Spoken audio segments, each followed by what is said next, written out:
So what I need to do now is to revisit quickly the 3 issues that we talked about for version number 1 and see why version number 2 is actually better than version number 1. We're going to see each one of them, okay, quickly. The first one here is just about if you try to create the initial balance being -10. So how can this be resolved by this particular version number 2? Let's just see very quickly, okay? I'm not going to trace the code in 100% detail, but just give you just the idea, okay? So now let's say this. So now in the client class, bank app, we are trying to create this particular supplier object, Alan, okay, of account, and then we are passing this particular -10 for execution. So we are calling this account number 2. So this is the supplier, right? And then we are calling this constructor over here, the supplier method. And then we are passing -10. So -10 is here. So now we're going to check the error condition. So now you can see the first error condition to check would be, so now we say -10 less than 0, which is true. So that means indeed we are actually going to throw this particular exception. So that, what does that mean? That means your execution flow will actually be interrupted, right? When you learn about exceptions back in 2030. So that's actually what's going to happen.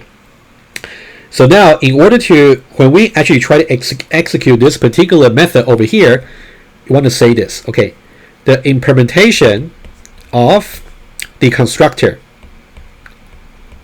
account version 2 is not executed because as soon as we know this particular exception is going to be thrown, we're going to bypass. So you can see this actual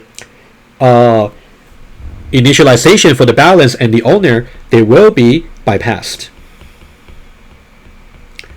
In some ways, a safeguard, because given that the input is actually -10 is illegal, so why should the supplier's implementation for initialization be executed, right? So this is actually good, because now who should be blamed? Exactly the clients, because now in the supplier's interface, it does say it can actually throw this particular balance negative exception. So now supplier is now being very clear about what the input condition should be. So it's definitely an improvement from the previous version. Okay. So now similarly, let me go back to the slides. I think that's what I just illustrated.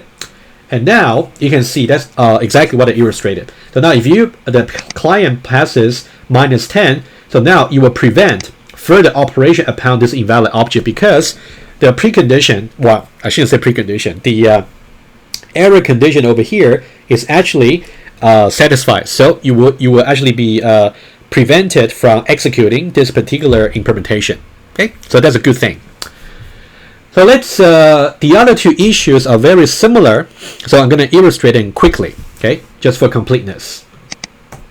Issue number 2 is when we actually try to withdraw, again, my favorite one, we want to withdraw -1 million. So now, similarly, the conclusion would be, we will actually somehow, the execution flow will actually throw this particular exception. But let's see how, okay, I'll get there.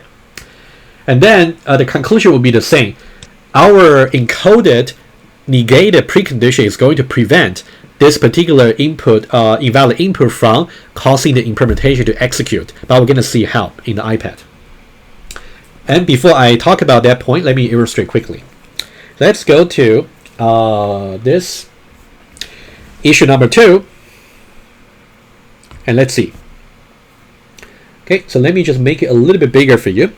For the client side, again, we have, let me just make it a little bit smaller. So this is the supplier objects, and then we create with some legal initial balance, which is good. But now, when we are trying to call this particular method over here with minus amount to withdraw, so this is not good. And now withdraw, the implementation will not be executed because it will throw some exception. Let's see how. So now let me make the supply a little bit bigger for you. So now, if you look at that, so the constructor is going to be fine because it's simply 100. So that's going to be fine. However, if you look at withdraw, it's going to be called, right? So this is -1 million. So this will be million. And then how is that gonna work? So now exactly the very first exception condition. So minus a million less than 0 is actually true. So we're going to throw this exception here. And then this particular implementation will just be bypassed, right? So it will not be executed, which is a good thing. Whenever there's any input that's illegal from the clients, the supplier's implementation should be guarded by not being executed, bypassed. Okay, that's a good thing. Okay, so that's the second issue over here. But there's another thing I would like to point out. You can see things already get a little bit convoluted or complicated already.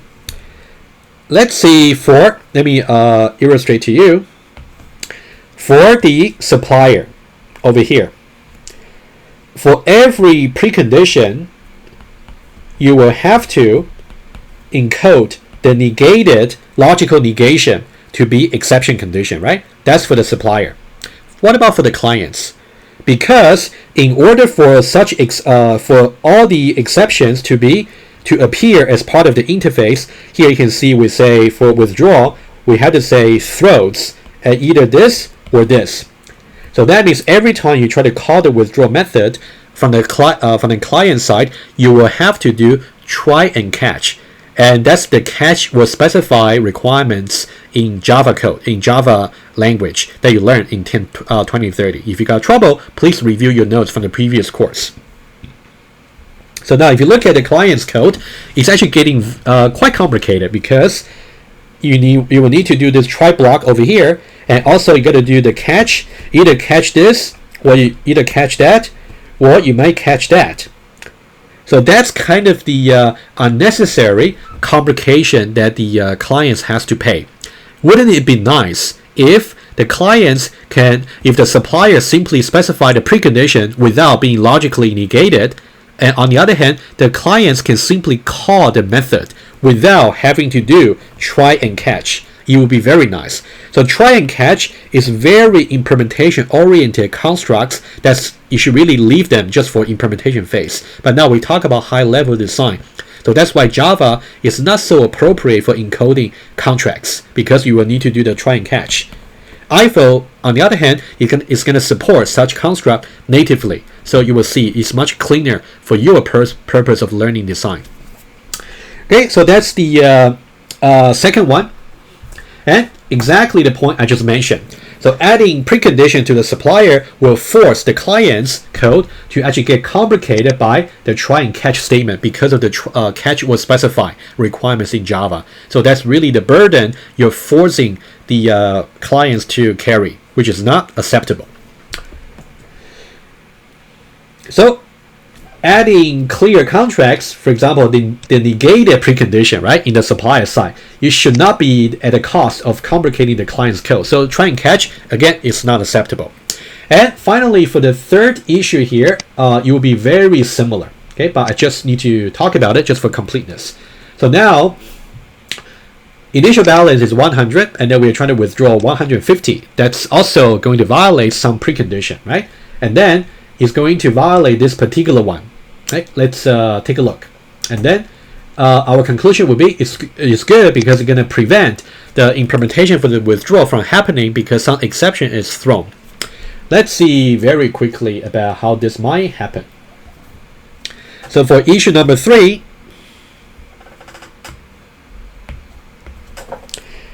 again, supplier objects over here, and then we are trying to call withdraw with 150.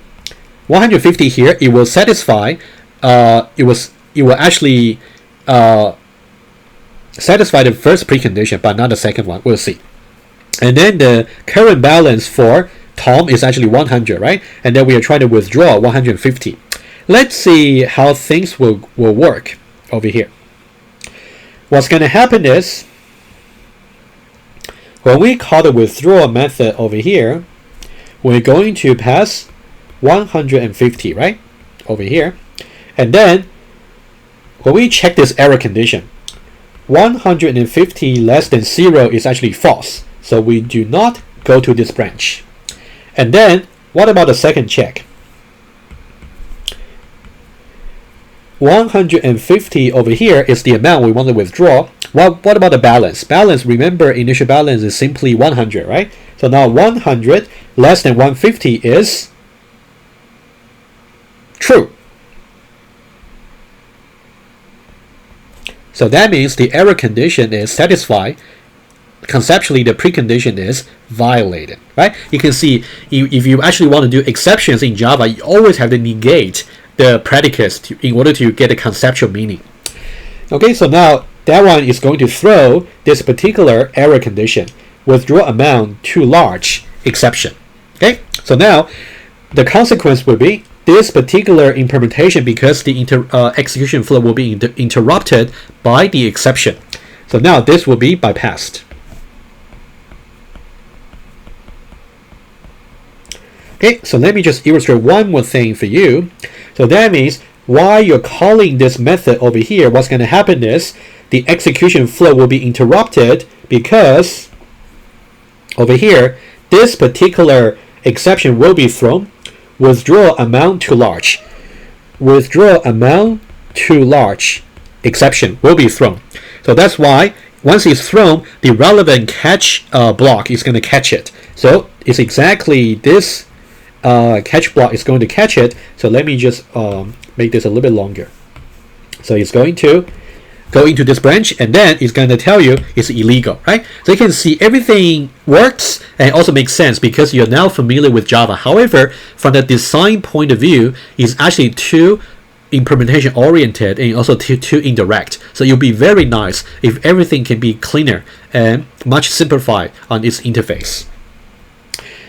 Okay, so that's about the third issue over here. And the main thing again is to see for the client side, they have to carry the burden of using the try and also catch over here. Again, it's convoluted. It's not acceptable for the clients to have such complication.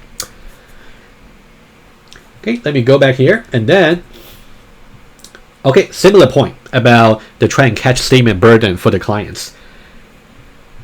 And then we should always remember having preconditions specified from the supplier side is actually good practice. However, it shouldn't be the excuse for complicating the client's code by forcing them to add try and catch block.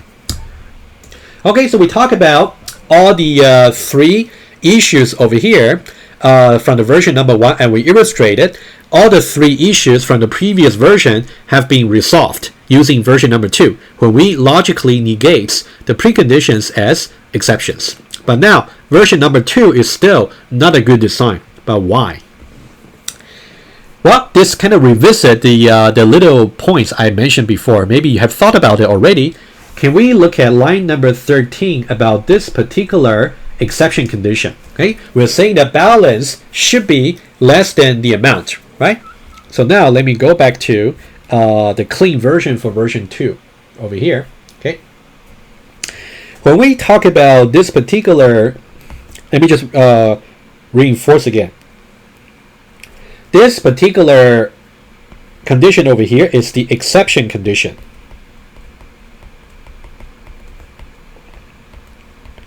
When this condition is evaluated to true, you're going to throw the error.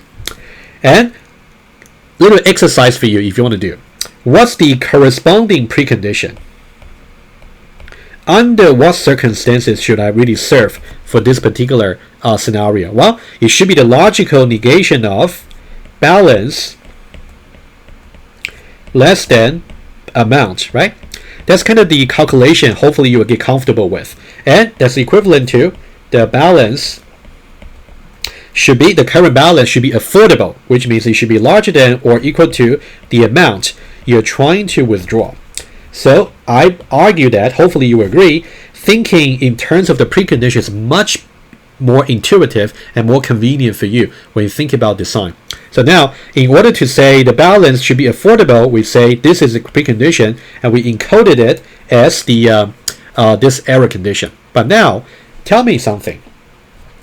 Is line 13 really an appropriate error condition?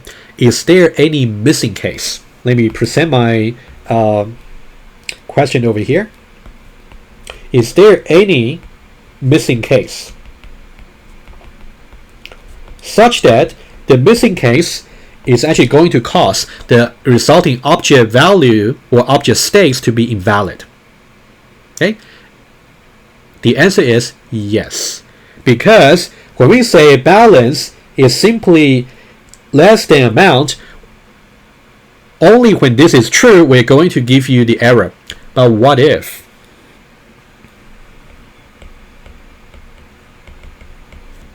the balance is exactly equal to the amount? Let's talk about error conditions, since that's what we're concentrating now. What if the balance is equal to the amount? So by the way, this is the missing case. I'll just be direct about why it's a missing case. If balance is simply equal to the amount, is this particular else if going to evaluate to true or false? It's actually going to be false. Let me tell you why. Let's just give you one example. Let's say when we say account, let's say ACC. So let's say we have account V2. Okay, let's say ACC is of type account number 2. It's initialized to be some balance. Let's say the balance is simply just 100. Let's say, for example, the initial balance. Okay, so now when we do ACC dot withdraw, let's say exactly equal to, so now we're withdrawing some amount, 100, that's exactly equal to the current balance, let's say 100, right? That's the condition we are trying to experiment. So now, what's going to happen? First of all, if the amount we are trying to do is actually simply 100, right? Over here. 100 less than 0 is actually false, so we bypass this guy here, right? And now, balance is 100, and the amount is also 100. 100 less than 100 will be false, which means we're going to bypass this particular error condition over here. Which means we're going to bypass the throwing of this particular exception. And then what we will do instead is to execute this implementation for the withdrawal. And what's going to happen? What's going to happen is this balance is going to be assigned to its current value, which is 100, minus the amount, which is 100. So that means it's going to be set to be 0. And now, is 0 an acceptable resulting balance for the account objects? The answer is no, because if you refer back to requirements number 1, the balance should always be strictly positive. So now, back to my question here. Let me just show you the slides. But hopefully you can see my illustration over here. I'm just trying to show you want to be critical whenever you're trying to design your preconditions, or in Java case, exception condition. This exception condition that we did previously is actually not appropriate because it's going to have some missing case that is going to cause the resulting object state to be invalid, negative balance. Let's go back to the slides over here and just try to do a little bit more slides. Okay, already posed this question to you and then also explain why it is actually a missing case. Okay, so that's actually exactly the scenario I just mentioned over here. You can also look at the code here. It's cleaner on the slides. And then what you will do is it's going to result in the balance being 0, which is illegal. And it's going to be a violation of requirements number 1. So one way to fix it would be, how can we fix it? Of course, that will be the question. One possible fix already here. One possible fix. So we know that this is actually not appropriate. One possible fix number 1 is we can now include the missing case to be also error triggering. So we say balance less than or equal to, so that's something we add, amount. That's one possible fix. You're trying to make your error condition more accommodating, right? Because there should be one more case that can also trigger the error. That's one possible fix. However, let's say we That's one possible thing you can do, but let's say we don't do it because I want to show you another possible fix in order to introduce to you the next concept that's critical for understanding design by contracts. Okay, so this missing case just some written form of the explanation. So hopefully you can combine, you can read this together with study the illustration I just did. Okay, so that would be the possible fix.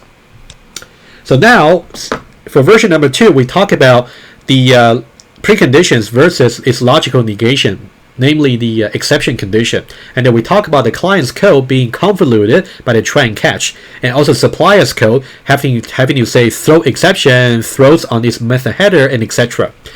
And then the next one, we're going to talk about how you can, in some cases, rather than fixing the precondition, you can introduce something called class invariance. So that's what we'll say in the next part of the lecture. Okay, stay tuned.